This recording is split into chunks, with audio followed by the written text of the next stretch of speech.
कैसे लाने की, और जब बात करते हैं कि डायरेक्ट सेलिंग इंडस्ट्री में को एक मंच पर लाकर सभी लोगों को इस सिस्टम पे ताकत लगा के सरकार का जो ध्यान है इधर आकर्षित करने की, तो सिर्फ एक ही नाम आता है जो हमारे डायमंड हैं। वो सिर्फ आरसीएम के डायमंड नहीं है, बल्कि वो इस इंडस्ट्री के डायमंड हैं। माननीय सुरेंद्र वस्त जी, आज उनको हमें सुनने का मौका मिलेगा और हम लोग लकी हैं कि हम लोग आज उनसे रूबरू होंगे। और बहुत शानदार आज का ये प्रोग्राम रहने वाला है। और हमारे बीच में बहुत सारे सीनियर साथी यहाँ पर बैठे हैं, मैं देख रहा हूँ यहाँ पर पर्ल स्टार, पर्ल टेक्निकल के बहुत सारे एमरेल्ड और भी ऊपर के बहुत सारे साथी हमारे बीच में हैं। हमारे बीच में कोर लीडर आरसीएम की एक बहुत बड़ी पिलर शख्सियत निर्मल शर्मा जी हमारे बीच में बैठे हैं, हमें उनको भी सुनने का मौका मिलेगा। तो आप लोग आज के इस प्रोग्राम को कि डायमंड कैसे बने, देखो डायमंड सिर्फ इनकम से नहीं बना जाता है। डायमंड बनने के लिए अंदर से लेके बाहर तक की सारी चीजों में डायमंड जब बनते हैं तो वो डायमंड फिर उसको परखने की जरूरत नहीं होती है। और आरसीएम में इसी तरह के डायमंड का क्रिएशन होता है, इसी तरह के डायमंड का निर्माण होता है। और हम लोग भाग्यशाली हैं कि हम लोग ऐसे एक अभियान में जुड़े हुए हैं, जो अभियान भविष्य को लेके, जिसके बारे में बड़े बड़े एक्सपर्ट की अगर हम बात करें, बड़े बड़े जो इकोनॉमिस्ट हैं, बहुत सारी जो एजेंसीज हैं, जो टॉप इंडिया की जो वर्ल्ड क्लास एजेंसीज हैं, जो वो जिस बारे में बार बार ये स्क्रीन में कोई व्हाइट बोर्ड शेयर कर रहे हैं, कृपया व्हाइट बोर्ड पर छेड़खानी न करें आप लोग।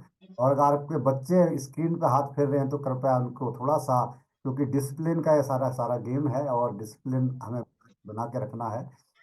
तो हम डायरेक्ट सेलिंग इंडस्ट्री की बात करते हैं तो इसके बारे में ये बताया जाता है कि आने वाले भविष्य का एक शानदार कॉन्सेप्ट है। आने वाले भविष्य में इसमें बहुत ज्यादा ग्रोथ है। जो लोग आज इसमें काम कर रहे हैं, आने वाले 10 साल में, 20 साल में, आने वाले समय में इस सिस्टम की एक बहुत बड़ी वो शख्सियत बनेंगे। लेकिन अगर आज हम इसको पहचान जाते हैं, आज इस सिस्टम में हम काम करते हैं, तो तभी वो चीजें हमारी समझ में आएंगी, तभी उसका हमें फायदा मिलेगा। और आरसीएम एक ऐसा प्लेटफॉर्म है डायरेक्ट सेलिंग इंडस्ट्री का, जो रियल में अगर हम बात करते हैं, आज मैं लगभग 4-5 दिन के टूर में था, बहुत सारे लोग मिलते हैं जो कहते हैं ये कंपनी, वो कंपनी, ये प्लान, वो प्लान, प्रोडक्ट। लेकिन आरसीएम का जैसा प्रोडक्ट, आरसीएम के जैसे प्रोडक्ट की क्वालिटी, आरसीएम के जैसे प्रोडक्ट की प्राइस, आरसीएम के जैसा डिलीवरी सिस्टम, आरसीएम का जैसा पूरे हिंदुस्तान में एक विशाल नेटवर्क किसी भी कंपनी के पास नहीं है। हम लोग लकी हैं कि हम न सिर्फ डायरेक्ट सेलिंग इंडस्ट्री का पार्ट हैं, बल्कि हम डायरेक्ट सेलिंग इंडस्ट्री में एक ऐसी कंपनी के साथ जुड़े हुए हैं, एक ऐसे अभियान के साथ जुड़े हैं जो आज हो सकता है ये दुनिया की नजरों में नहीं है, लेकिन एक न एक दिन ये एक बहुत बड़ी इंडस्ट्री, एक बहुत बड़ा नाम होने वाला है। लेकिन वो नाम जब होगा तो उसके नाम, उसके साथ अगर आपका नाम भी जुड़ा होगा, तो निश्चित रूप से आपका नाम भी वो बुलंदियों पे जाएगा। तो आप सभी लोगों का वेलकम है आज के शानदार प्रोग्राम में। और माननीय सुरेंद्र वस्त जी, काफी करीबी से मैं उनके साथ मैंने समय बिताया है, चाहे वो इंडस्ट्री की बहुत सारी गतिविधियों के बारे में बात हो, चाहे हमारी आरसीएम को लेकर गतिविधियों की बात हो। मैं लकी हूँ कि उनके साथ मुझे काफी समय बिताने का मौका मिला है और वो आज हमारे बीच में हैं। और मैं ज्यादा बाधा न बनते हुए, हमारे बीच में कोर लीडर, बहुत सारे कोर लीडर भी दिखाई दे रहे हैं, तो माननीय विनोद शर्मा जी को इनवाइट करूंगा। Welcome sir. Thank you sir, बहुत बहुत धन्यवाद सभी साथियों का। और 8 बजे हम लोग ऐसी स्क्रीन पर हैं जहां पर हम अपने आप को देख पा रहे हैं। साथियों, जितनी भी स्क्रीन आज तक हम लोगों ने देखी, फिल्में देखी, टीवी देखे, किसी और को अंदर देखा और वही लोग सक्सेस हुए, वही लोग कामयाब हुए, हम लोग देखते रह गए। लेकिन ये ऐसी स्क्रीन के सामने हम लोग बैठते हैं जहां पर हम अपने आप को देखते हैं, और जहां पर हम अंदर होते हैं तो साथियों सक्सेस की भी बारी अपने ही आती है। दूसरे अंदर होते हैं तो सक्सेस भी दूसरे ही होते हैं। और आज हाउ डू गो डायमंड, एक इस लाइन ने देखिए ये दर्शा दिया, ये बता दिया कि हम सब लोग डायमंड जाना चाहते हैं। जिस प्रकार से हम सब लोगों की उपस्थिति यहाँ पर है, डेफिनेटली ये दर्शाती है कि हम लोग औरों से बेहतर हैं, औरों से अलग हैं, औरों से आगे जाने का एक ड्रीम है, औरों से आगे जाने की एक चाहत है। और यही चाहत और यही ड्रीम एक व्यक्ति को साथियों ऊपर की तरफ लेके जाती है।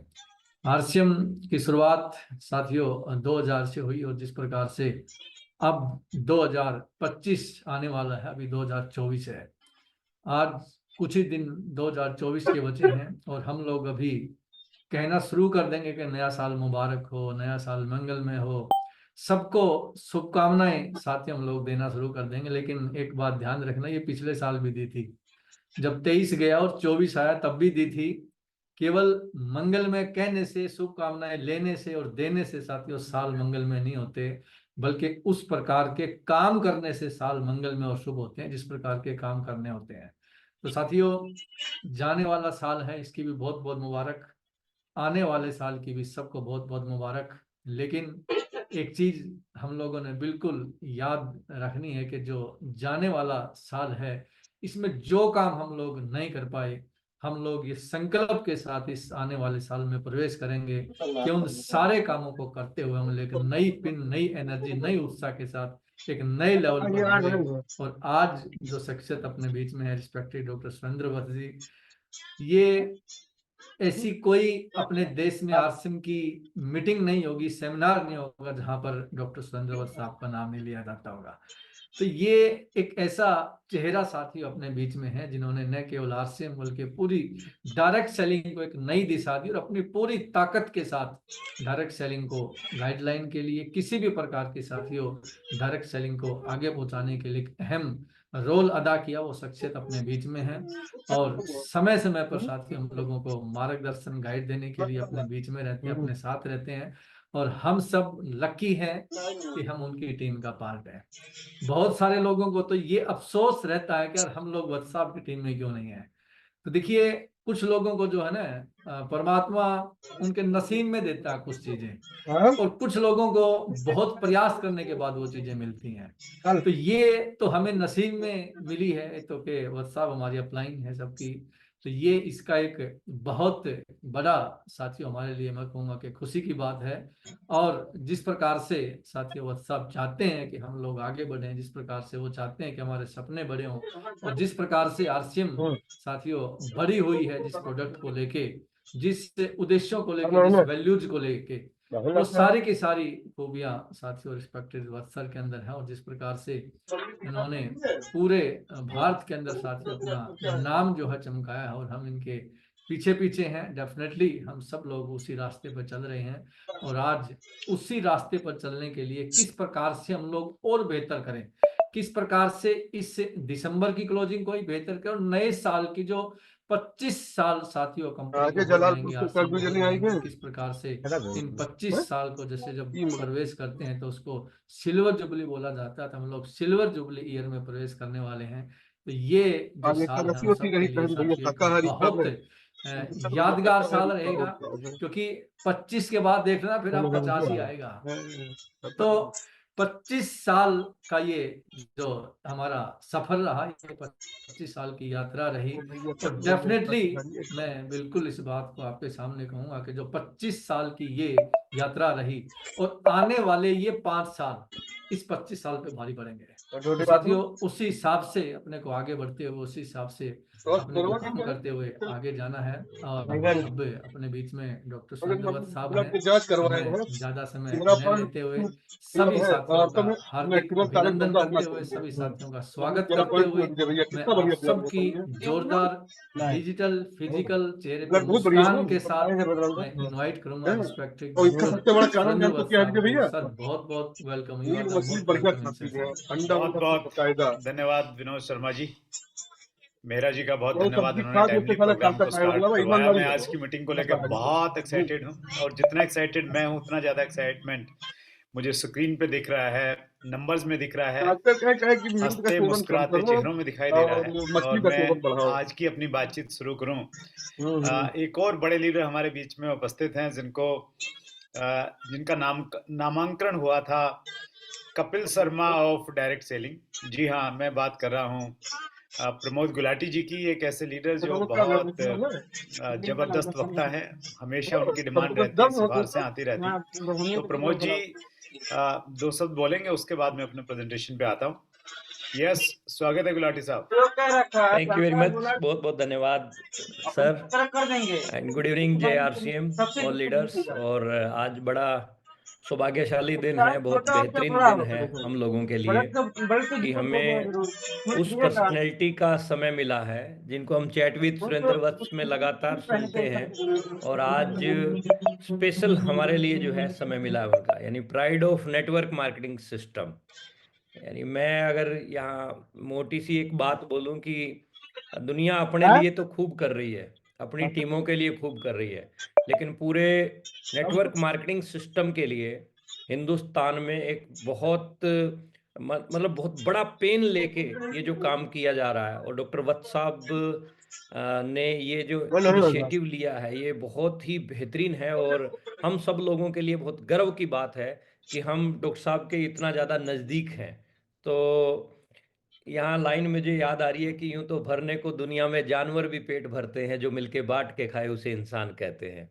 तो वत्स साहब की ये जो क्वालिटी है ये बहुत बेहतरीन है, और सबको साथ लेके चलने की जो कला है ये हम भी थोड़ा थोड़ा सीखने की कोशिश कर रहे हैं वत्स साहब से। और मुझे आज भी याद है जब मेरी शुरुआत हुई थी तो एक वेन्यू बुक किया गया था और वो वेन्यू किसी कारण से कैंसिल हो गया था। तो एक पार्क, छोटे से पार्क में जो है हमारी मुलाकात हुई थी डॉक्टर वत्स से, और उस समय जो वो 2 बातें बोली गई थी कि एक तो इसको छोड़ना नहीं है, और दूसरा जो है कठिन परिश्रम करना है, हार्ड वर्क आपको जो है इस इंडस्ट्री का बेताज बादशाह बना सकता है। तो वो 2 ही चीज़ों के ऊपर मैंने काम किया, और मैं इस बिजनेस में स्टार रूबी के लेवल पे पहुंचा, कोर कैटेगरी में आ गया, और ये सारी चीज़ें मिली। लेकिन इसके साथ साथ वत्स साहब की एक बात जो है ना मेरे को बहुत ज़्यादा मोटिवेट करती है कि आप जब किसी काम को करने की ठान लेते हैं तो आपका 50% वो काम हो जाता है। जब आप किसी काम को करने की ठान लेते हैं तो 50% आपका काम हो जाता है।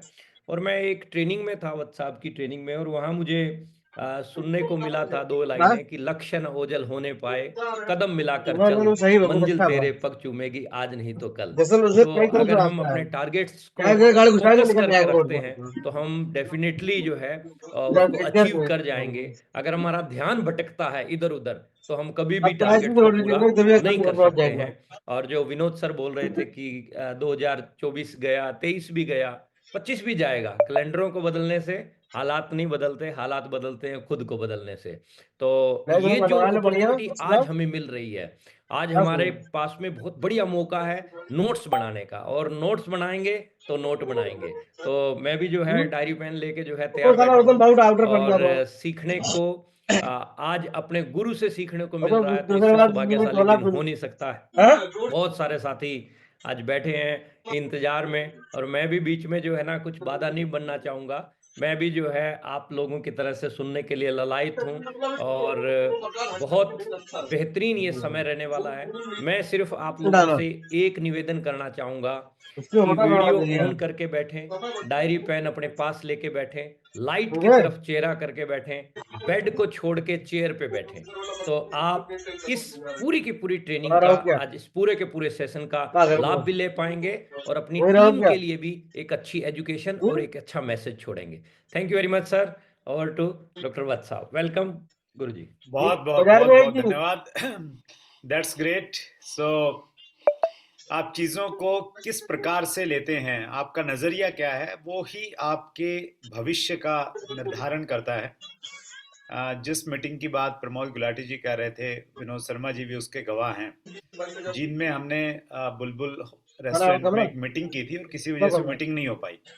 तो ये तय हुआ कि यार कुछ लोग आ गए हैं तो चलो बैठ जाते हैं। तो बाहर एक पार्क था, उसमें लोग बैठे, हो सकता है उसमें से कुछ लोग नेगेटिव होकर चले गए होंगे, यार कोई व्यवस्था नहीं थी, कोई मीटिंग नहीं थी, ऐसे ही हमें बुला लिया। और उसमें से एक प्रमोद गुलाटी थे जो आए और उन्होंने देखा कि यस यहाँ पे कुछ बड़ा हो सकता है, ये एक अपॉर्चुनिटी है, और आज वो इतने बड़े लीडर हैं, इतना बड़ा उन्होंने काम किया है।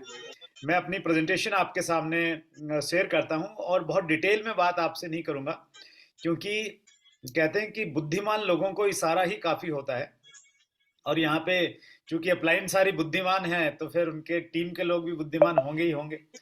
तो मैं फटाफट अपना प्रेजेंटेशन आपके सामने लेता हूं। तो आप सबका एक बार फिर स्वागत है, आपने समय निकाला, बहुत बहुत धन्यवाद। और ये 1000 का जो नंबर है ये बता रहा है कि थोड़े भी इधर उधर हुए ना तो फिर बाद में एंट्री करना आपके लिए बड़ा मुश्किल हो जाएगा। तो बिल्कुल एकदम नजरें गड़ा के रखिएगा अपने सिग्नल पे भी और स्क्रीन के ऊपर में भी। YRCM ये मेरा एक बड़ा फेवरेट सब्जेक्ट है और बहुत सारे लोग डिमांड करते हैं कि सर आप इस सब्जेक्ट पे जरूर बातचीत करो, और मैं इस सब्जेक्ट पे बातचीत करने के लिए मुझे लगता है कि मैं बहुत उपयुक्त भी हूँ, क्योंकि पिछले 14 सालों से मैं डायरेक्ट सेलिंग इंडस्ट्री से बड़ी क्लोजली जुड़ा हुआ हूँ। डायरेक्ट सेलिंग की गाइडलाइंस कैसे आए, रूल कैसे आए, वो मुझे वो सारी मेरी आंखों के सामने वो पिक्चर आ जाती है जब भी मैं उसकी बात करता हूँ। अभी पिछले दिनों आपने सोशल मीडिया पे और इलेक्ट्रॉनिक्स मीडिया में भी, न्यूज़पेपर में भी ये देखा और पढ़ा होगा कि 16 डायरेक्ट सेलिंग कंपनियों के पास सरकार ने नोटिस भेजे हैं क्योंकि वो अपने कॉम्प्लायंसेस पूरे नहीं कर रही थी, अपने डॉक्यूमेंट्स उन्होंने अपनी वेबसाइटों पे नहीं डाले थे।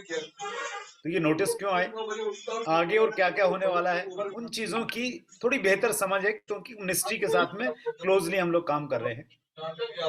और मैं डायरेक्ट सेलिंग एसोसिएशन का पार्ट भी हूँ, स्क्रूटनी कमेटी में रहा हूँ, तो उस नाते कंपनियों की स्क्रूटनी करने का दायित्व मेरे पास में रहता था, जहां हम कंपनियों से ये डिटेल मंगवाते थे कि आपकी कंपनी का जो प्रोडक्ट है कितने रुपए में आप खरीदते हैं, उसका खरीदी का बिल दो, और कितने रुपए में आगे आप बेच रहे हैं आपके डायरेक्ट सेलर्स को, वो बिल दो, और प्लान कैसे होते हैं उसकी थोड़ी समझ है। तो कंपनियों के अंदर की चीजें थोड़ी समझता हूं, उस नाते मैं बोल सकता हूं कि आरसीएम क्यों करना चाहिए। और उन्हीं सब अनुभवों के आधार पे मैं बहुत कॉन्फिडेंस के साथ में कहता हूं, नॉर्थ और साउथ, ईस्ट और west, RCM is the best. ऊपर वाले की कृपा है कि हम देश की बेस्ट कंपनी के साथ में, ऑर्गेनाइजेशन के साथ में हम लोग जुड़े हुए हैं। तो इस बारे में मैं डिटेल से बातचीत नहीं करना चाहता, लेकिन एक कहीं ना कहीं मेरा दर्द है, और कहीं ना कहीं हम सब लोग मिलकर उसका प्रयास करते हैं, हमारे सारे के सारे सीनियर लीडर्स, कि हमारे पास में जिस प्रकार के प्रोडक्ट है, जिस प्रकार का इंफ्रास्ट्रक्चर है, जिस प्रकार का कंपनसेशन प्लान,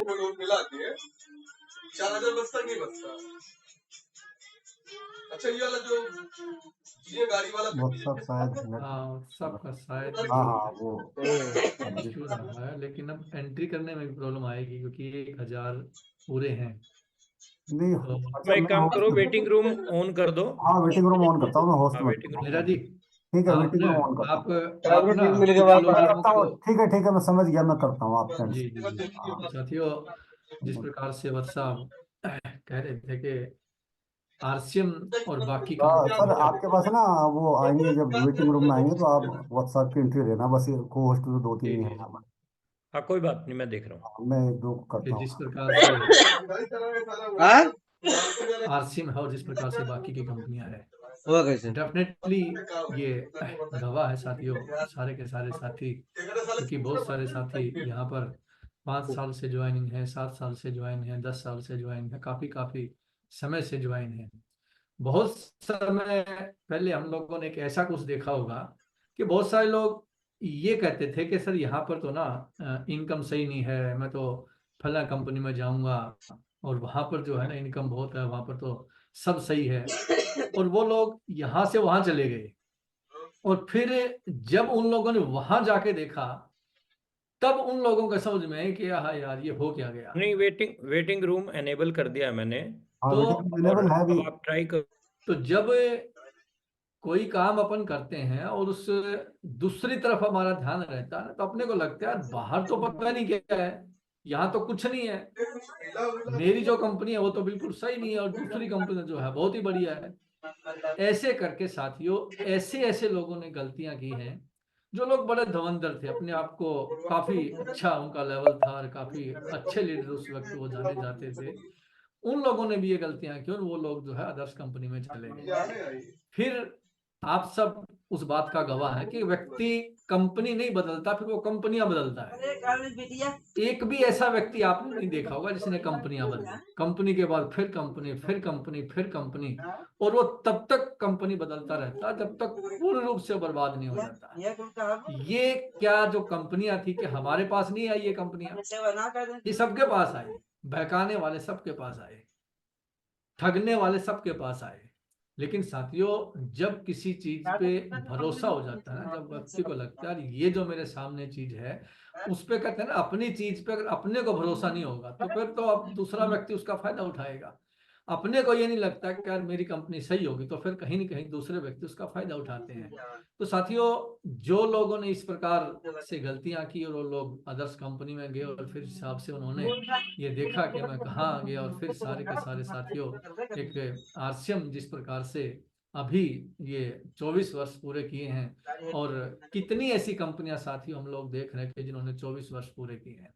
बहुत ही कम ऐसी कंपनियां रही हैं साथियों जिन्होंने 24 वर्ष पूरे किए हैं, क्योंकि जिसकी बेस जो है ना, बेस मजबूत है, वही तो ऊपर जाएगा। जितना एक पेड़ ऊपर है, इसका मतलब ये समझ लेना चाहिए कि इसकी जड़ें भी इतनी नीचे हैं। अगर कोई बिल्डिंग आजकल आप देख रहे हैं, हाइट्स वाली बिल्डिंगें हैं, कोई 25 मंजिला है तो कोई 27 मंजिला है तो कोई 40 मंजिला है, वो मंजिल ऊपर ऊपर नहीं खड़ी है। इसका मतलब जितनी बड़ी हाइट से वो नीचे भी उतनी ही गई है, तब वो वहां पे खड़ी है। तो बेस मजबूत है तो साथियों ऊपर सारी चीजें मजबूत है, बेस मजबूत नहीं है तो फिर ऊपर भी कुछ नहीं मजबूत है। और हम लोग बड़े लकी हैं कि आरसीएम का जो बेस है, धीरे धीरे रेमना धीरे सब कुछ होए, माली सींचे सो घड़ी ऋतु आए फल होए, इस प्रकार से जो आरसीएम चला है ना, बिल्कुल धीरे धीरे धीरे धीरे अपने कदमों को बढ़ाते हुए, और आज जिस जगह आरसीएम खड़ा है, दूसरी कंपनियां इस बात को सोच रही हैं कि यार ये हो क्या रहा है, हेलो। हमारा टर्नओवर घट रहा है, आरसीएम का टर्नओवर बढ़ रहा है। ये सारी कंपनियों की निगाहें आज साथियों आरसीएम के ऊपर हैं, तो ये दर्शाता है आपके कि नाम हम से लोग तो किस एंट्री जगह दिख पर रही हैं। है। तो ये चीज साथियों हमें दर्शा रही है कि हम किस कंपनी में हैं, और जिस कंपनी में हम लोग हैं डेफिनेटली इसका बहुत बड़ा फ्यूचर है। और जिस प्रकार की हमारी कंपनी के आज आप देख रहे हैं साथियों, जिस प्रकार से रिस्पेक्टेड टीसी सर या हमारी जितनी भी अपलाइन है, टीसी सर सुबह 6:30 बजे साथियों सेशन को जो है ना स्टार्ट कर देते हैं, सुबह 6:30 बजे। अब देखिए, क्या लगता है कि सुबह टीसी सर को 6:30 बजे आने की जरूरत है? आगे सर। सर आगे क्या सर मेरा हाँ साथ? हाँ, आ गया। तो उसके बाद भी टीसी सर सुबह मॉर्निंग में सेशन में आते हैं, हमारे सारे अपलाइन जो है इस प्रकार शिद्दत के साथ काम करते हैं। तो ये दर्शाता है कि हम लोग सही लोगों के हाथों में है, सही कंपनी के हाथों में है। तो मैं वापस रिस्पेक्टेड डॉक्टर वत्स साहब को आपकी जोरदार उन्हीं तालियों के बीच इनवाइट करता हूँ। Welcome sir, you are the most welcome. बहुत बहुत धन्यवाद। वो कहते हैं ना कि लीडर्स लीड विद एग्जाम्पल। तो मैंने आपको ये दिखाया है कि अगर आप छूट गए तो फिर बड़ी मुश्किल से आपका आना होगा वापस। तो प्रूव करने चला गया था मैं आपको कहीं ना कहीं। बहुत बहुत धन्यवाद एक बार फिर दोबारा से जुड़ने का। विनोद जी, मेरी स्क्रीन दिख रही हो? आई आरसीएम सामने दिख रहा है? जी जी जी सर, जी राइट। मैं आपसे बातचीत कर रहा था कि हमारे पास में दुनिया की बेहतरीन उत्पाद श्रृंखला है, टीसी सर जैसा कमिटमेंट और विजन है, कंपनसेशन प्लान बहुत इजी है, लेकिन उसके बावजूद भी हमारे यहाँ पे जो परिणाम हैं वो परिणाम उतने बड़े नहीं हैं जितने बड़े होने चाहिए। हर महीने हम ग्रोथ नहीं कर पा रहे हैं, उसकी कुछ वजह है, उसके कुछ कारण हैं, उसके बारे में थोड़ा सा मैं आज आपसे बातचीत करना चाहता हूँ। इन दिनों में एक एलडीपी प्रोग्राम में द क्रिटिकल सक्सेस फैक्टर पे बातचीत करता हूँ। 5-6 पॉइंट्स हैं जिनमें डिटेल में मैं बातचीत करता हूँ। उनमें से एक पॉइंट है हैव ए प्रोफेशनल अप्रोच। उसको मैं थोड़ा सा टच करने का प्रयास करता हूँ। हम काम तो कर रहे हैं, लेकिन हमारा जो काम करने का तरीका है वो प्रोफेशनल न होके अपितु कैजुअल है, सीरियस तरीके से काम नहीं करते हैं, और उसी वजह से हमारे पास में बड़े परिणाम नहीं आते हैं। प्रोफेशनल अप्रोच बनाने के लिए हमें क्या करना पड़ेगा? पहली चीज तो हमें कोचेबल रहना पड़ेगा, हमें सीखने के लिए हमेशा तैयार रहना पड़ेगा। और कुछ लोग एक लेवल पे आने के बाद में उनको लगता है कि अब हमें सीखने की आवश्यकता नहीं है, और उनकी ग्रोथ भी वहीं पर रुक जाती है। जिस प्रकार हमारे मोबाइल को अपडेट करने की जरूरत रहती है, उसी प्रकार से नेक्स्ट लेवल पे जाने के लिए हमें हमेशा सीखने की और नई चीजों को ग्रहण करने की हमेशा आवश्यकता रहेगी। तो प्रोफेशनल जो होते हैं वो हमेशा कोचेबल रहते हैं, सीखने के लिए तैयार रहते हैं। डॉक्टर्स, वकील डिग्रियां की हैं, लेकिन उसके बावजूद आज भी कोर्ट में क्या हो रहा है, नए केसेस की स्टडी करते हैं, मेडिकल लाइन में क्या हो रहा है उनको देखते हैं। तो उसी प्रकार का एक लर्निंग एटीट्यूड हमारा रहना चाहिए। दूसरा, डिवेल्प रिक्वायर्ड स्किल्स। जो रिक्वायर्ड स्किल्स हैं, जिनकी बहुत ज्यादा आवश्यकता है, उनको हमने डिवेल्प करना पड़ेगा अपने अंदर। कुछ स्किल्स हैं वो थोड़ी बहुत तो हमारे अंदर में है, लेकिन उनमें हमने मास्टरी नहीं की है। कौन कौन सी स्किल्स हैं? प्रोस्पेक्टिंग स्किल्स, जिसको हम लिस्ट मेकिंग भी कहते हैं। ये हम बना तो लेते हैं, अपलाइन ने बोला नाम लिखने हैं, हमने 10 लोगों के नाम लिखे, किस कॉपी में लिखे थे यही भूल जाते हैं, ये ढूंढने में टाइम लग जाता है कि कहाँ गए, लिखे तो थे कहीं पे। हमें कहा जाता है कि नए लोगों की लिस्ट बनाओ, अनजान लोगों से मिलो, उनसे हम मिलते हैं, मोबाइल में नंबर लिखते हैं, और जब समय आता है तो ढूंढते रहते हैं कि यार नंबर लिखा तो था, क्या नाम था, कुछ ध्यान में नहीं आ रहा है। तो हम प्रोफेशनल्स की तरह नहीं बना रहे हैं लिस्ट, हम कैजुअल वे में इसको बना रहे हैं, और इसलिए हमें उस प्रकार के परिणाम नहीं आ रहे हैं। कॉन्टेक्टिंग स्किल्स, कॉन्टेक्टिंग स्किल्स को हम लोग अपॉइंटमेंट्स भी बोलते हैं, कि जो लोग हमारी लिस्ट में हैं उनसे हम बातचीत करते हैं, उनसे हम समय लेते हैं, ताकि हम जाके अपने प्रोडक्ट के बारे में और अपने अभियान के बारे में बातचीत कर सकें। तो हमारी कॉन्टेक्टिंग स्किल्स में भी बहुत ज़्यादा काम करने की आवश्यकता है। कहीं ना कहीं क्या बोलना है, कितना बोलना है, कौन सा डायलॉग बोले कि सामने वाला बिल्कुल मिलने के लिए उतावला हो जाए, वो बोले कि बिल्कुल सर कल शाम को नहीं, कल सुबह आ जाइए आप। तो क्या बोले ऐसा कि सामने वाले हमें बुलाने के लिए तैयार रहें।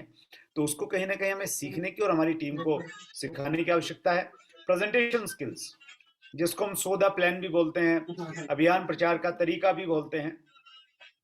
प्लान दिखाना और प्रभावशाली तरीके से प्लान दिखाना, दोनों में जमीन आसमान का अंतर है। आप प्लान दिखा रहे हैं और ज्वाइनिंग नहीं आ रही, तो इसका मतलब प्रभावशाली नहीं है। हमें सलीका और तरीका सीखना पड़ेगा। उसके बाद है फॉलोअप स्किल्स, जिसको हम क्वेश्चन हैंडलिंग भी कहते हैं। अनुभव ये कहता है, रिसर्च ये कहती है कि प्रेजेंटेशन देने से सिर्फ 10% लोग ज्वाइन करते हैं, 90% ज्वाइनिंग बाद में फॉलोअप करने से आती है। एक व्यक्ति का हमें 5 बार फॉलोअप करना चाहिए, अगर वो प्रोडक्ट नहीं ले रहा है, हमारे साथ में नहीं जुड़ रहा है, तो उसको हमें प्रोफेशनल वे में सुनना पड़ेगा, डाटा के ऊपर काम करना पड़ेगा, डिटेल बना के रखनी पड़ेगी, किससे कब बात हुई है। आप कभी अगर ऐसे चलते फिरते किसी बाइक के शोरूम पे पहुंच गए और आपने पूछा कि कौन सी बाइक आ रही है, क्या रेट है, और वहां पे आपका उन्होंने मोबाइल नंबर डाटा ले लिया, वो कितना फॉलोअप करते हैं आपका?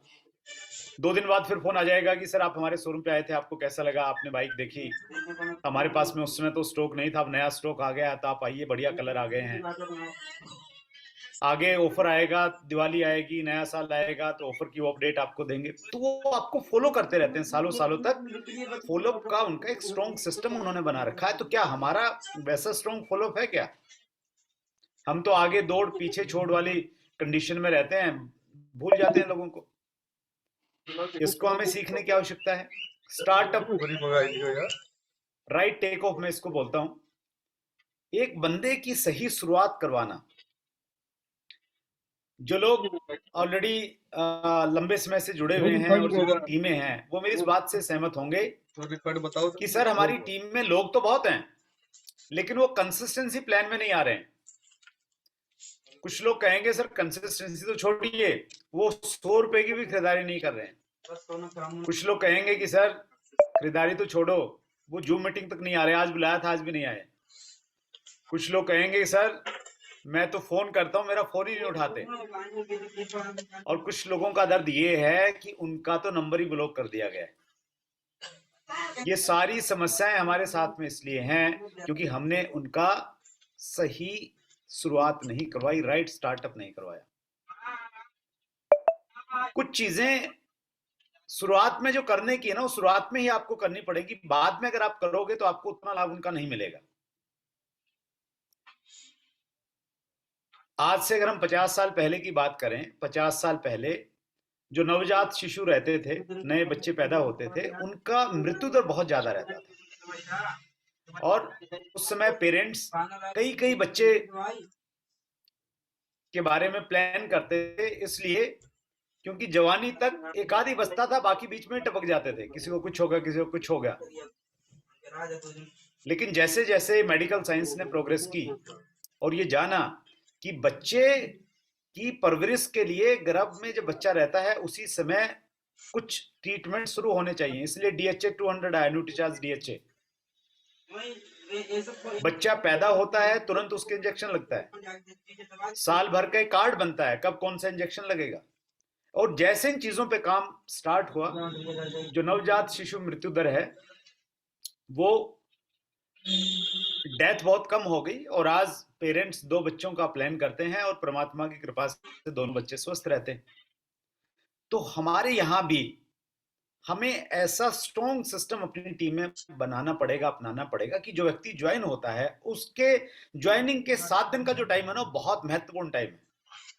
उस 7 दिन में उसके साथ में हमने क्या क्या एक्टिविटीज करनी है वो अगर हम अच्छे से सीख जाएंगे तो फिर ये समस्या नहीं आएगी कि लोग खरीदारी नहीं कर रहे हैं, लोग मीटिंग में नहीं आ रहे हैं, नंबर ब्लॉक कर दिया है। लोग आपकी आदर करेंगे, सम्मान करेंगे, आपसे बातचीत करना, गर्व की अनुभूति करेंगे अगर हमने उनका प्रॉपर स्टार्टअप करवा दिया तो। और एक और स्किल है जिसको अनदेखा किया गया है, जिसके ऊपर में बहुत ज्यादा बात नहीं की गई है, आज मैं उसके विषय में थोड़ा डिटेल में आपसे बातचीत करना चाहता हूं, और वो है प्रमोटिंग इवेंट्स।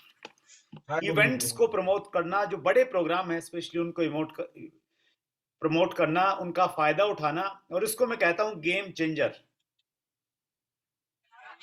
सतीश पंडित जी ने अपनी ऑडियो शुरुआती 7 दिन में बोला है कि एक बड़ा प्रोग्राम और उस पे किया गया आपका जोरदार प्रयास आपके बिजनेस की दिशा और दशा बदल सकता है। एक प्रोग्राम, एक मीटिंग गेम चेंजर हो सकती है। प्रमोद गुलाटी जिस मीटिंग में आए थे वो छोटी सी पार्क वाली मीटिंग गेम चेंजर बन गई। किनके लिए? गुलाटी जी के प्लान के लिए, राकेश शर्मा जी के लिए उन्होंने गुलाटी जी को इनवाइट किया था। आपके लिए कौन सी मीटिंग गेम चेंजर बनेगी जब आपकी टीम के लोग उसमें बैठेंगे आपको नहीं मालूम, लेकिन मीटिंगों से ही लोग बड़े डिसीजन लेते हैं, ये अब तक का इतिहास बताता है। स्किल ऑफ प्रमोटिंग इवेंट इस सब्जेक्ट पे हम लोग बातचीत करते हैं, और ये सब्जेक्ट मेरे जहन में क्यों आया, क्योंकि इन दिनों मैं ये किताब पढ़ रहा हूं, my first 50 years in network marketing bye Harvey corner. Harvey corner की एक बुक है, ये मेरे हाथ में है, और ये बिल्कुल एक ग्रंथ जैसी है। इसमें अब मुझे लग रहा है 1.5-2 किलो वजन होगा, इतनी भारी भरकम किताब है। हर पेज इसका कलरफुल है, और इस किताब में ये बंदे ने 50 साल डायरेक्ट सेलिंग में काम किया है और दुनिया भर के देशों में जाके काम किया है। इसमें एक टॉपिक है स्किल डेवलपमेंट में प्रमोटिंग इवेंट।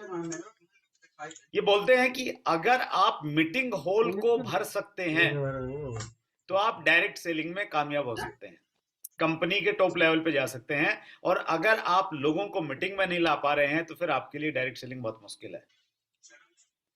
एक और बुक है, डगविड इसके राइटर हैं, the out of town expert with the briefcase, और इसका हिंदी अनुवाद भी मेरे हाथ में है, एक अनूठा बिजनेस विशेषज्ञ ब्रीफकेस के साथ।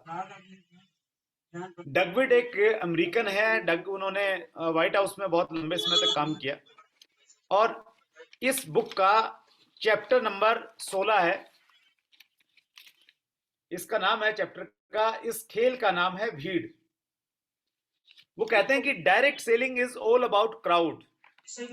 अगर आप भीड़ जुटाने में कामयाब हैं तो आप डायरेक्ट सेलिंग में कामयाब हैं, और अगर आप भीड़ नहीं जुटा पा रहे हैं तो फिर आपके लिए मुश्किल है। डगविड ये भी कहते हैं, अगर आप मीटिंग के टिकट बेच सकते हैं तो आप कोई भी प्रोडक्ट बेच पाएंगे, और अगर आप मीटिंग के टिकट नहीं बेच पा रहे हैं तो आपसे साबुन भी नहीं बिकेगा। वो ये भी कहते हैं कि अगर आप मीटिंग में लोगों को ला सकते हैं तो फिर किसी को भी ज्वाइन करवा सकते हैं, और लोग आपसे मीटिंग में नहीं आ रहे हैं तो फिर लोगों को ज्वाइन करवाना आपके लिए बड़ा मुश्किल हो जाएगा।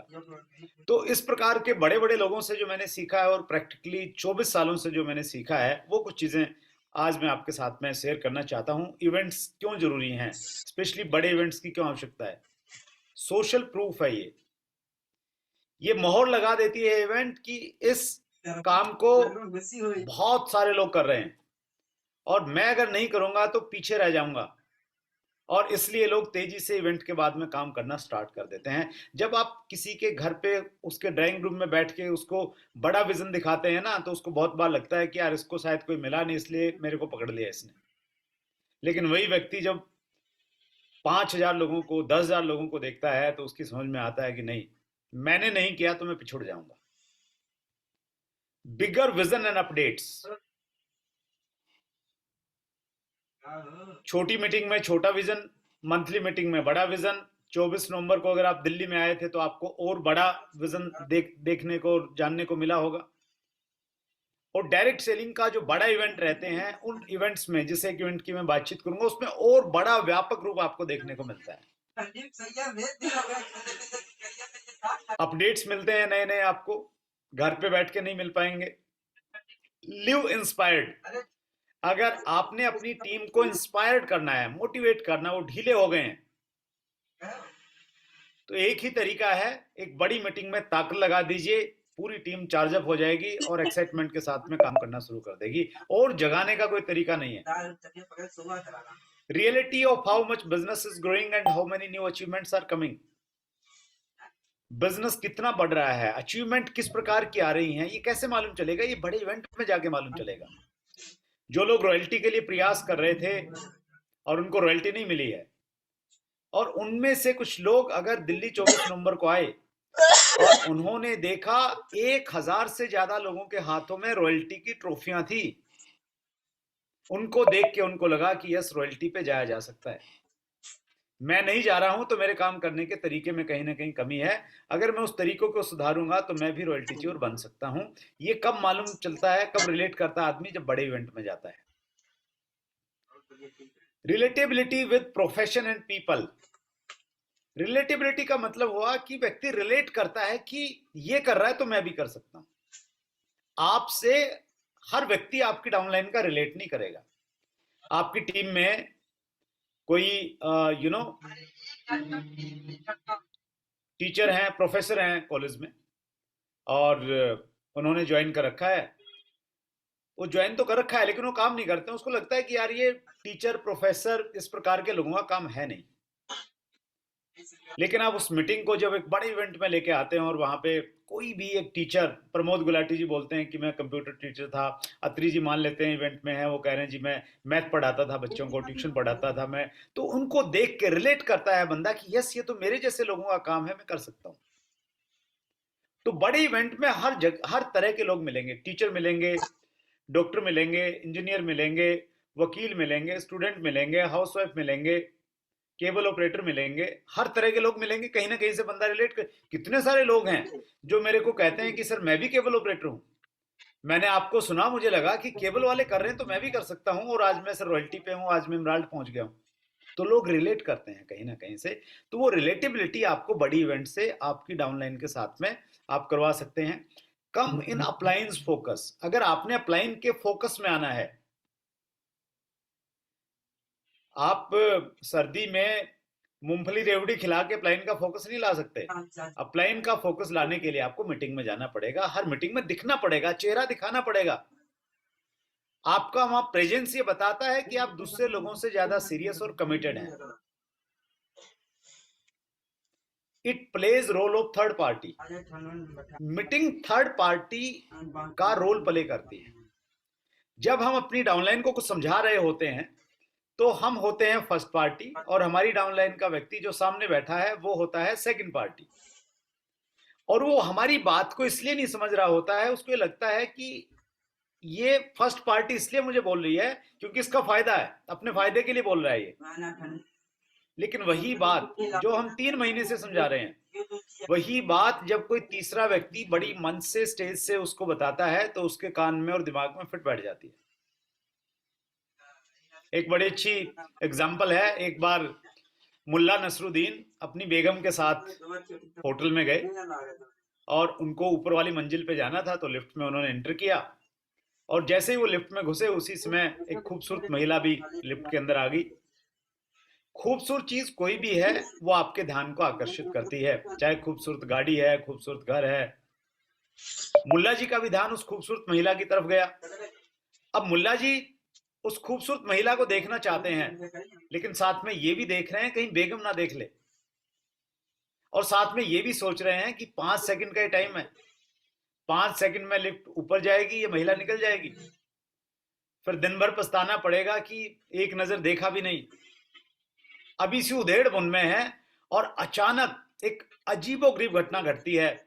सामने जो खूबसूरत महिला थी वो मुल्ला जी के गाल पे जोरदार तमाचा मारती है और कहती है, ये उम्र और चकुटी काटते हो, और ऐसा बोल के लिफ्ट से बाहर चली जाती है। अब मुल्ला जी ने चकुटी काटी नहीं थी, फिर भी थप्पड़ लग गया, बड़े शर्मिंदा हैं। बेगम को बोलते हैं, बेगम खुदा की कसम मैंने चकुटी नहीं काटी। बेगम ने कहा, इसमें खुदा की कसम खाने की क्या बात है, मुझे मालूम है तुमने चकुटी नहीं काटी, चकुटी तो मैंने काटी थी। मुल्ला जी ने कहा, तुमने काटी थी मतलब? बोली, तुम उसे ऐसे घूर के देख रहे थे, मुझे लगा कि मैं तुम्हें एक थप्पड़ मारूं। मुल्ला जी ने कहा कि फिर खुद मार लिया होता। बेगम ने कहा कि you can better understand by third party, तुम थर्ड पार्टी से बात तुम्हारे ज्यादा समझ में आएगी और लंबे समय तक याद रहेगी। तो हमारी जो बातें हमारी टीम के लोग नहीं मानते हैं, वो बातें एक बड़ी मीटिंग में थर्ड पार्टी के माध्यम से कहलवाई जाती हैं और वो समझ में आ जाती है, और इसलिए लोग एक्साइटेड होकर काम करने लग जाते हैं। 8वीं वजह जिसकी वजह से हमें मीटिंग्स को प्रमोट करना चाहिए, सॉल्यूशन ऑफ इंटरनेशनल प्रॉब्लम। दुनिया की इंटरनेशनल प्रॉब्लम है कि यूक्रेन और रूस का युद्ध कब खत्म होगा, इजराइल और फिलिस्तीन का क्या होगा। आरसीएम एसोसिएट बायर की प्रॉब्लम यह है कि सेकंड लेग कब बढ़ेगी। सेकंड लेग में उतना वॉल्यूम नहीं है, ए तो भागी जा रही है, अब बी में चल ही नहीं रहे, लोग काम ही नहीं कर रहे हैं, सुन नहीं रहे। बी ए वाले इज्जत करते हैं, बी वाले बात सुनने के लिए तैयार नहीं है। तो ये प्रॉब्लम इसीलिए है क्योंकि हमारी बी लाइन के लोग बड़ी मीटिंगों में कम बैठते हैं। जिस दिन ये संख्या बढ़ जाएगी, ऑटोमेटिकली वो एक्साइटेड होंगे, चार्जअप होंगे, बड़े विजन लेके आएंगे, और ये जो हमारी प्रॉब्लम है, ये प्रॉब्लम का समाधान कहीं ना कहीं हो जाएगा। और इवेंट आरसीएम का हमारा सबसे बड़ा इवेंट होता है एनिवर्सरी इवेंट, अभी हमने 24 नवंबर को हमने अटेंड किया। लेकिन डायरेक्ट सेलिंग का जो सबसे बड़ा इवेंट है देश का, वो है फ्रेंड्स मीट। फ्रेंड्स मीट 2025 आपके बड़ा नजदीक है, और जो लोग चैट विद सुरेंद्र वत्स के बारे में बहुत ज्यादा नहीं जानते हैं, उनको मैं बताना चाहता हूं, 1 जनवरी 2019 को हमने चैट विद सुरेंद्र वत्स की शुरुआत की थी, ये सोच के कि डायरेक्ट सेलिंग के अलग अलग कंपनियों के अलग अलग जानकार लोगों से हम लोग सीखेंगे और सबको यूनाइट करेंगे, इकट्ठा करेंगे। काफी हद तक हमारा ये प्रयास सफल रहा, और बहुत सारे लोगों की डिमांड आने लग गई जो दूसरी कंपनियों में काम करते थे। उन्होंने कहा कि सर आप बहुत अच्छा काम कर रहे हैं, हम आपसे मिलना चाहते हैं एक बार। अब ये पॉसिबल नहीं था कि बहुत सारे लोगों से मिला जाए, तो एक तरीका निकाला कि हम साल में एक बार सबसे मिलेंगे, एक इवेंट करेंगे, और उस इवेंट में आप आइए और उसमें मुलाकात हो जाएगी। तो हमने एक नाम उसको दिया फ्रेंड्स मीट, और ये पहली बार हमने 2020 में किया दिल्ली तालकटोरा स्टेडियम में। और पहली बार ऐसा हुआ कि देश के 22 बड़े लीडर्स, अलग अलग कंपनियों के लोग, अलग अलग ट्रेनर एक साथ एक मंच पे इकट्ठा हुए, और इसको बहुत सराहना मिली, और ये डिमांड आने लगी कि ये प्रोग्राम हर साल करना चाहिए, और हम हर साल इस प्रोग्राम को कर रहे हैं। प्रमोद गुलाटी जी, मेहरा जी, विनोद शर्मा जी, वो इन प्रोग्रामों का हिस्सा बनते रहे हैं। इस बार का जो प्रोग्राम है, इस बार का पहले प्रोग्राम हमने दिल्ली में किए, लेकिन इस बार का जो फ्रेंड्स मीट का प्रोग्राम है, ये प्रोग्राम हम पटना में कर रहे हैं। और मैं यूं कहता हूं कि पटना में हम नहीं कर रहे हैं, परमात्मा करवा रहा है, तो वो ज्यादा ठीक रहेगा। क्योंकि दिल्ली का वेन्यू हमें मिला नहीं, 16 फरवरी को प्रोग्राम करना था, तो पटना में वेन्यू मिला, हम पटना चले गए।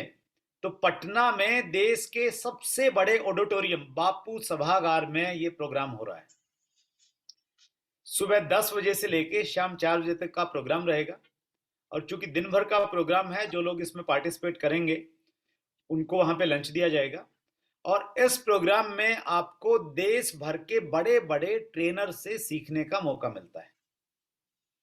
जो लोग फ्रेंड्स मीट 2024 में थे, उन्होंने देखा होगा कि हमारे ट्रेनर थे स्नेह देसाई जी। अगर आपने स्नेह देसाई जी की ट्रेनिंग लेनी अपनी टीम के लिए, 10 लाख रुपए उनकी फीस है 2 घंटे की। जी हाँ, 10 लाख 2 घंटे के लिए। हमारे ट्रेनर थे दीपक बजाज, उनको अगर आपने अपनी टीम के लिए बुलाना है लगभग 10 लाख रुपए लेते हैं। हमारे ट्रेनर थे राम वर्मा, देश के एनएलपी के सबसे बड़े कोच हैं, आपके माइंड का खेल समझाते हैं। हमारे कोच थे डॉक्टर ललित अरोड़ा, हमारे कोच थे राजेश अग्रवाल, और इसके साथ साथ में बड़े बड़े डायरेक्ट सेलिंग के जो लीडर्स हैं मल्टीपल कंपनीज के, उन्होंने अपने एक्सपीरियंस शेयर किए। तो फ्रेंड्स मीट में जो आपको सीखने का मिलता है, उसको अगर आप वैल्यू उसकी पैसे में काउंट करें तो ये मान के चलिए 8 से 10 हजार रुपए की एजुकेशन आपको उस दिन सीखने को मिलती है। क्योंकि इन सारे लोगों से अगर आप सीखेंगे तो 8 से 10 हजार रुपए लगेंगे और 4 से 5 दिन लगेंगे, क्योंकि ये एक साथ एक जगह नहीं मिलते हैं। डायरेक्ट सेलिंग का महाकुंभ भी इसे कहा जाता है, और डायरेक्ट सेलिंग का विराट रूप इसे आपको देखने को मिलता है। गीता में प्रसंग आता है जब भगवान कृष्ण अर्जुन को मोटिवेट कर रहे हैं, जोश दे रहे हैं कि भैया उठ खड़ा हो, अपने लक्ष्य की तरफ आगे बढ़, जैसे आप अपनी टीम को मोटिवेट करते हैं। और उस समय भगवान कृष्ण कहते हैं कि प्रभु मैं आपका विराट रूप देखना चाहता हूं। और फिर भगवान कृष्ण उसको विराट रूप दिखाते हैं, और विराट रूप देखने के बाद उसको फिर ज्यादा बताने की आवश्यकता नहीं पड़ती है, सारी चीजें समझ में आ जाती है। तो वैसा ही एक डायरेक्ट सेलिंग का विराट रूप 16 फरवरी को बापू सभागार पटना में होने जा रहा है। आप उसका हिस्सा बन सकते हैं। 95% से ज्यादा, मुझे लग रहा है 97% टिकट्स इसके सोल्ड आउट हो गए हैं। वीआईपी कैटेगरी तो 5 दिन पहले सोल्ड आउट हो गई थी, सिर्फ सिल्वर कैटेगरी बची है, वो भी 2-3% हार्डली बचे हैं। और मात्र 1200 रुपए में ये पूरे दिन का ट्रेनिंग प्रोग्राम, जिसकी 8 से 10 हजार रुपए वैल्यू अगर आप लगाएंगे ट्रेनर्स के हिसाब से, तो वो है वो आप इसमें इसको अटेंड कर सकते हैं। लेकिन मेरा आपसे सजेशन है कि आप इसको ऑनलाइन मत कीजिए, अगर अभी तक आपने नहीं किया है।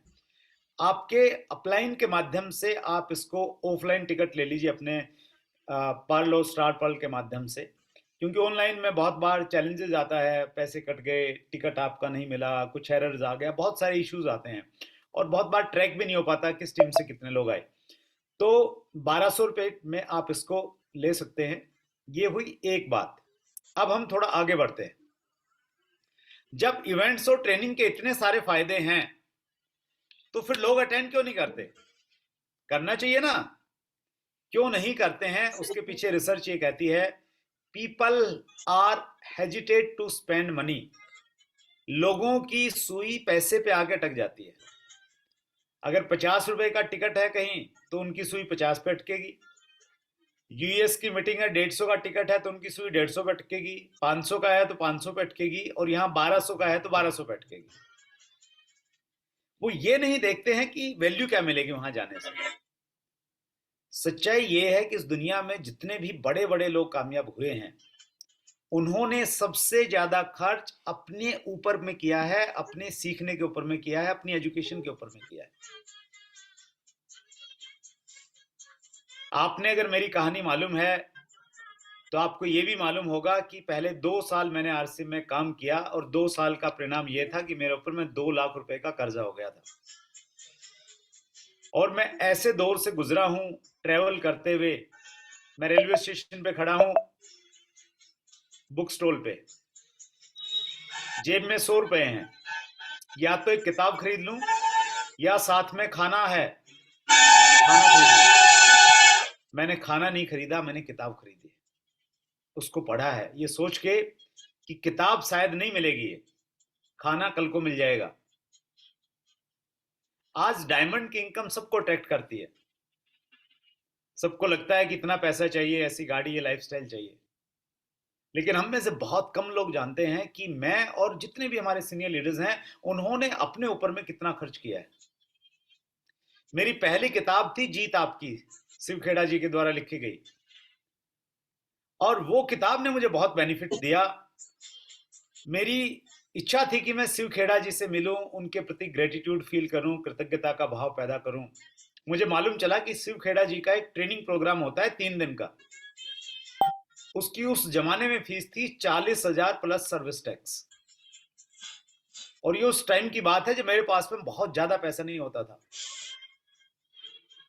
मैंने निर्णय लिया कि मैं उस प्रोग्राम में जाऊंगा, उसको अटेंड करूंगा।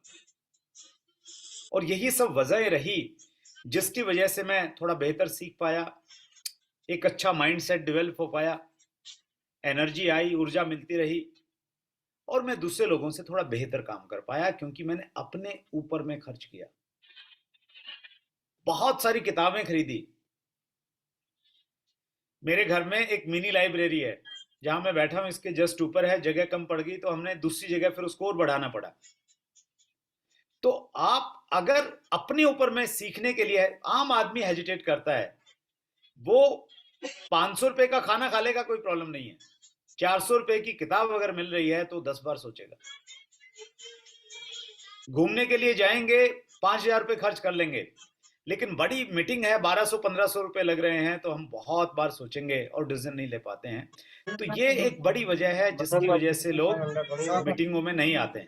दूसरी वजह, people do not wish to come alone. लोग अकेले आना पसंद नहीं करते हैं। ये भी ह्यूमन नेचर है, ये भी मानव स्वभाव है। अयोध्या में दर्शन के लिए जाना है तो लोग अकेले नहीं जाएंगे, आस पड़ोस में जा रहे हैं तो बैग उठा लेंगे, चलो हम भी चलते हैं। इसलिए तीर्थ यात्रा पे लोग अकेले नहीं जाते कभी भी। कभी बस कर लेंगे, कभी ट्रेन बुक कर लेंगे, साथ में जा रहे हैं, गप्पे मार रहे हैं। तो वैसे ही आपने व्यवस्था करनी पड़ेगी मीटिंग में लोगों को लाने के लिए। अगर आप ये सोचते हैं आपने पोस्टर भेज दिया और पोस्टर भेजने से लोग आ जाएंगे, तो आपकी गलतफहमी है, क्योंकि लोगों का स्वभाव है वो अकेले नहीं आते हैं। गुलाटी जी, विनोद शर्मा जी इस चीज के गवाह हैं।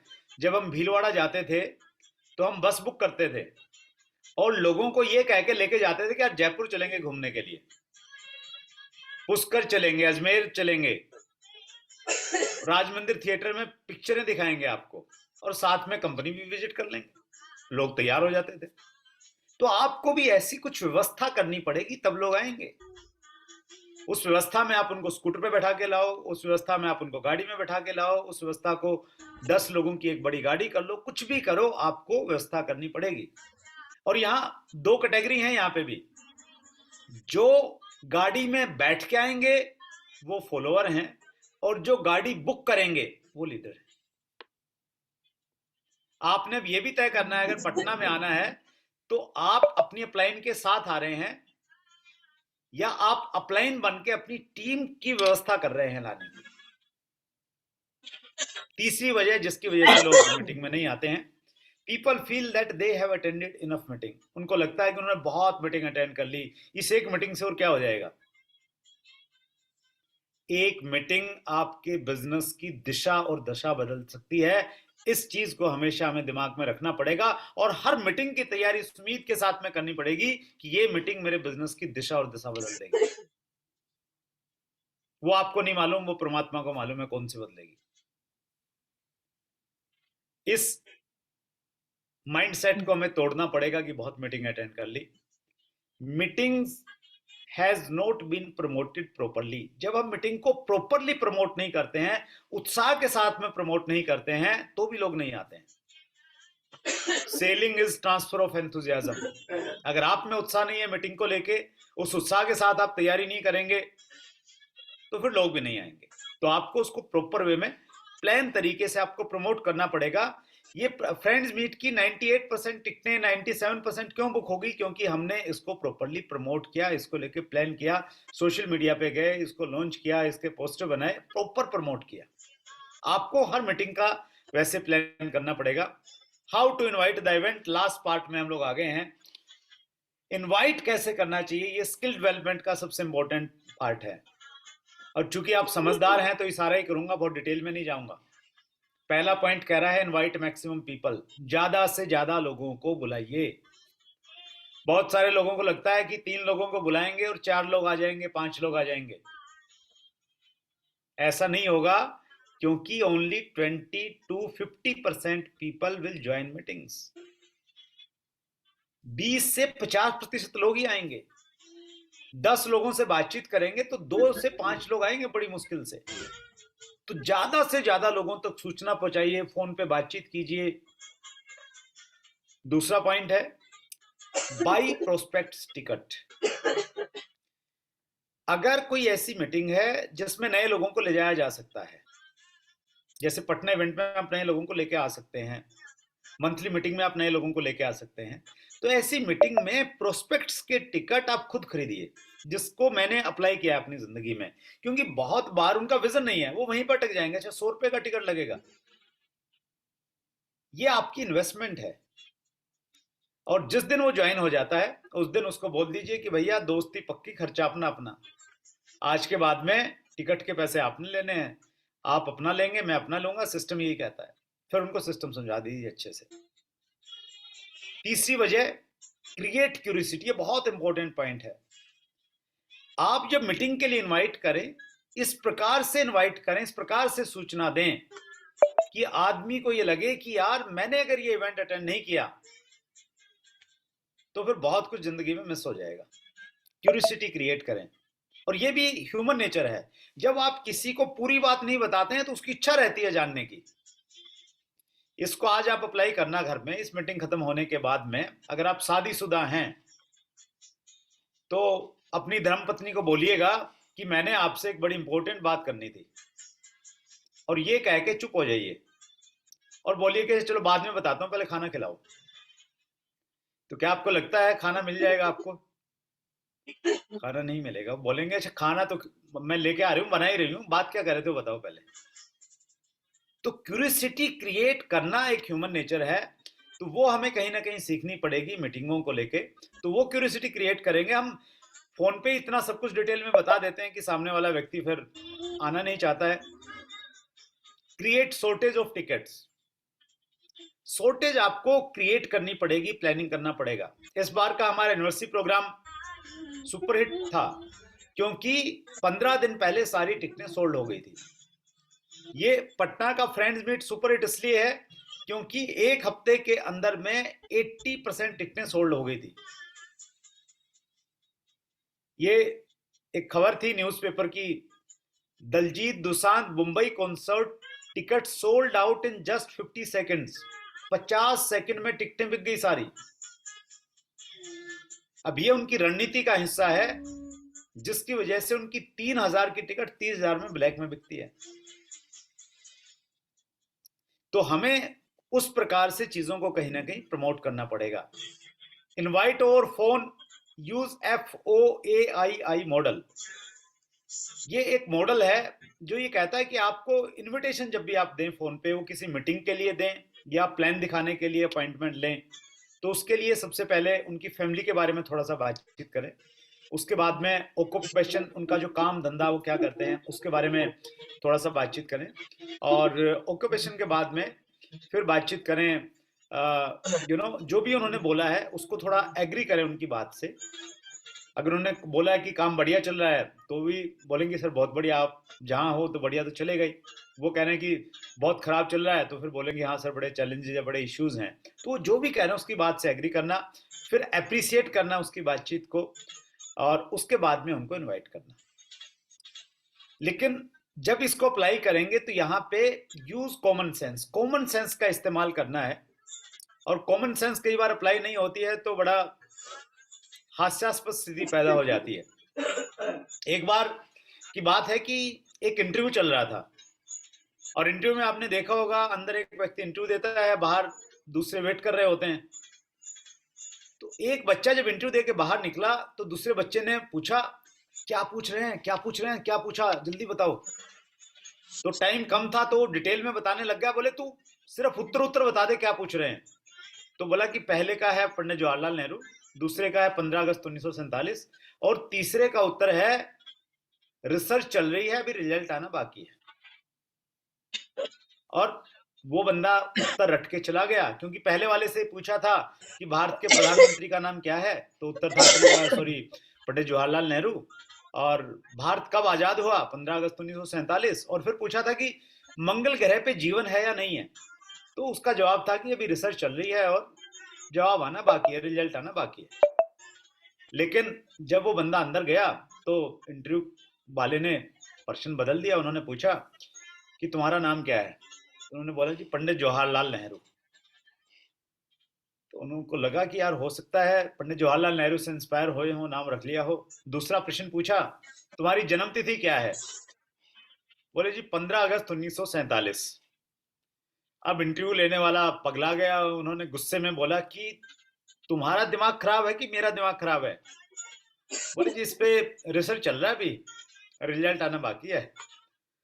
तो जब हम कॉमन सेंस इस्तेमाल नहीं करते हैं तो फिर इस प्रकार की चीजें पैदा हो जाती हैं। तो ये फार्मूला बहुत इफेक्टिव है, FOAI मॉडल, लेकिन इसमें थोड़ा सा कॉमन सेंस का हमें इस्तेमाल करके हम इसको अप्लाई कर सकते हैं। प्रिपेयर इन एडवांस, बहुत इंपॉर्टेंट पॉइंट है। मीटिंग की तैयारी जितनी ज्यादा एडवांस में आप कर सकते हैं उतना कीजिए। हमने फ्रेंड्स मीट की तैयारी 3 महीने पहले शुरू कर दी थी। आप 3 दिन पहले इवेंट की प्रमोशन स्टार्ट करते हैं तो फिर ढीले ढाले ही लोग आएंगे, अच्छे लोग नहीं आएंगे, क्योंकि उनको प्लान करना पड़ता है अपना schedule. Use meeting preparation seat. एक सीट में भी आपके सामने दिखाऊंगा। मैं हर मीटिंग की तैयारी उस मीटिंग प्रिपरेशन सीट के साथ में कहता हूं, और इसका एक साफ वाली जो कॉपी है वो आपको ग्रुप के माध्यम से मिल जाएगी आपके सीनियर अपलाइन के द्वारा। ये रही मीटिंग प्रिपरेशन सीट जो मैंने अपने अनुभव के साथ में तैयार की है। इसमें सबसे पहले आपने मीटिंग की डिटेल डालनी है, किस डेट को है, कौन से वेन्यू पे है, कौन उसको मीटिंग को लेने वाले हैं। उसके बाद में फिर इसके 2 पार्ट हैं, प्लानिंग विद एक्टिव डिस्ट्रीब्यूटर। आपकी टीम के जो एक्टिव डिस्ट्रीब्यूटर्स हैं उनके आप नाम लिखिए, 5, 10, 20, जितना बड़ा आपका ग्रुप साइज है उसके अनुसार। अब उनके नाम लिखने के बाद जैसे ही आपको मीटिंग की सूचना मिलती है आपने तुरंत उनको सूचना देनी है एक्साइटमेंट के साथ में, और उनसे पूछना है कि आप एक रफ फिगर बताइए कि आपकी टीम से कितने लोग इस प्रोग्राम में बैठेंगे, और वो जो भी फिगर बता रहे हैं उस फिगर को आप नोट कर लीजिए। उसके बाद में बीच में 1-2 बार बातचीत किए, और ठीक 15 दिन पहले, इसमें लिखा है BFR, बिफोर 15, यानी 15 दिन पहले आपने उन सब लोगों को जिनके नाम आपने इसमें लिख दिए थे, उनके नंबर लिख दिए थे कितने आ रहे हैं, उनसे फिर फोन करना और पूछना है आपने इतने नंबर नोट करवाए थे और बढ़े क्या कुछ ज्यादा। फिर 3 दिन पहले उनको फोन करना है, फिर 1 दिन पहले फोन करना है, फिर फंक्शन वाले दिन सुबह सुबह फोन करना है। और इसी प्रकार से प्लानिंग फॉर प्रोस्पेक्ट्स, जो आपके प्रोस्पेक्ट्स हैं, जो नए लोग हैं, उन पे भी आप काम कीजिए और उनके भी ऐसे ही नाम लिखिए।